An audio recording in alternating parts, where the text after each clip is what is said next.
The question that I want you to answer, what it is that's in the way of you having your ideal life. Tonight I'm going to lead you through a process of really owning the best life that you possibly can have. And in this process I'm going to ask you to partner with someone.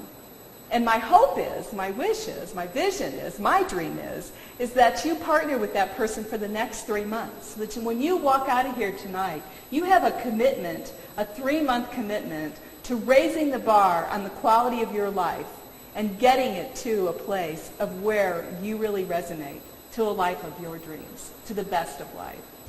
By noon today, you will not only understand what your best life looks like, but you'll also have designed a plan. You'll have a master plan and a one-page template that you can work with on a weekly basis, monthly or quarterly basis, however you choose, to live your best life. And now as we do this work today, you can do it based on career or you can do it personal. There is a section in the back where you combine, you can work both on your goals, personal and business. So I invite you to just kind of make this as personal as you can, whether you're going to apply it to work. Again, when it comes to the emotional intelligence, we're talking about the whole being. So we're talking about you as an individual without your roles and goals to begin with. Where are you driving off the cliff of your life? Where are you taking yourself to a level beyond the story that you were given, the experiences you have? What are the reasons, excuses, or actual things in the way of you having the life of your dreams? I know mine have been things like, oh, I don't have time, or I don't have the money, or I don't live in the right place, or, I'm not smart enough, or, I don't have the energy, or I don't have the credentials. What are your excuses? What's in the way of you having the ultimate life? So even my little 7-year-old nephew is defining himself on a role. I am a puffer product salesman, So it can be really hard, and yet you can see the value in, so who am I from that core place?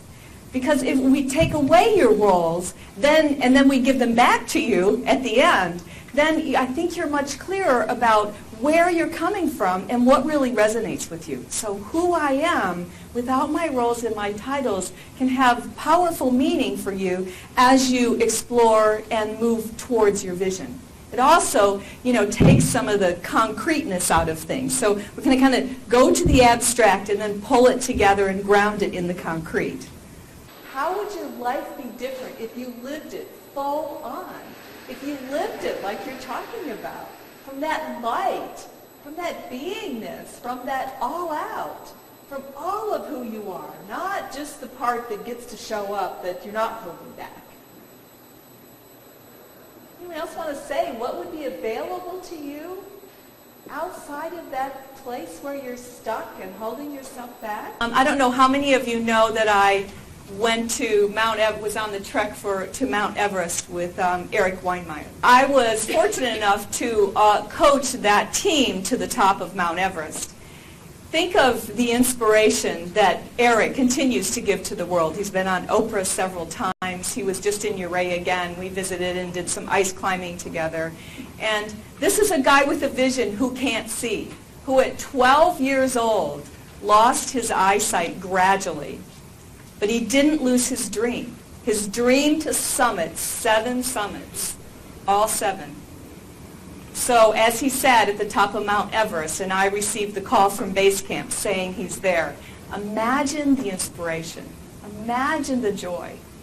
This guy who had a vision to be, he couldn't see what was at the top of the world, but his vision was his passion. What would the world receive? Which would be better for the world? You pleasing and holding yourself back, or you in the ultimate dance? Yeah. So we learn these things, as Joseph, you said, history, past.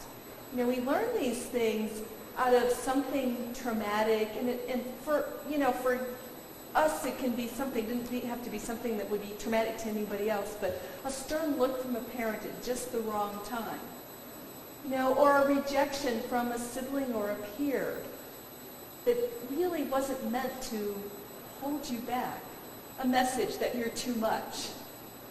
Yeah.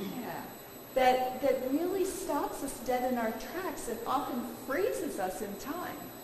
But in fact, keeps us from showing up and having the best of life. And also giving. I think that when we show up whole and complete, when we're in the ultimate dance, the sky is the limit, and we give so much more from that place, as well as receive.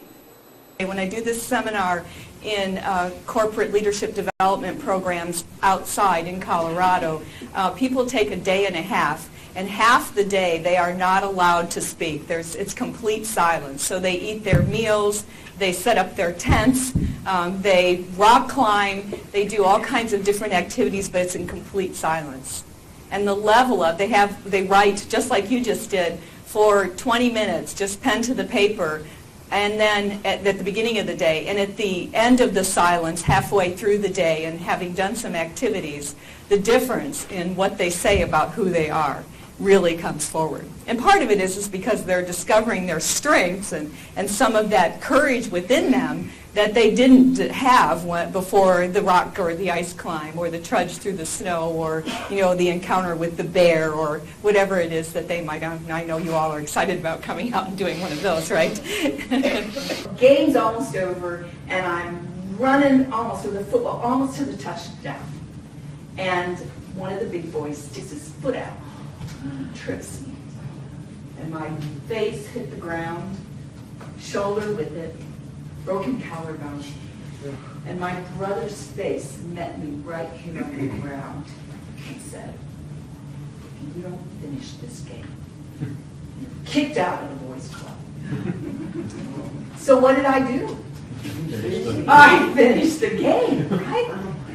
So where in your life did you come face to face with yourself, or face to face with a challenge, or like get really beat up and still get met with that mirror of your own self, or someone else's, a parent, a school teacher, a minister, some weather, a broken down car, a broken down relationship? Where did you get met face to face and get up and still take the challenge? So the next question then is, what is your power statement? Now, the other two, the who am I, doesn't really, I don't see it in most of the work I do with folks. That doesn't change a whole lot. It pretty much stays the same. Your attitude about yourself is something that can be changed. Something that you're aware of that I think transitions as you transition through life.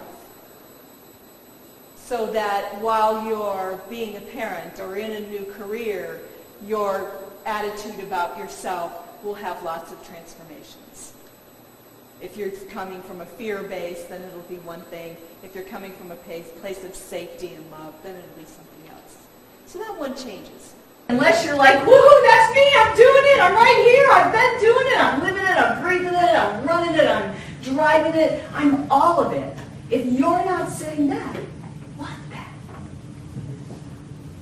What that? So I invite you to step in, to seat yourself in, strap on that seatbelt of yours, and give it a whirl.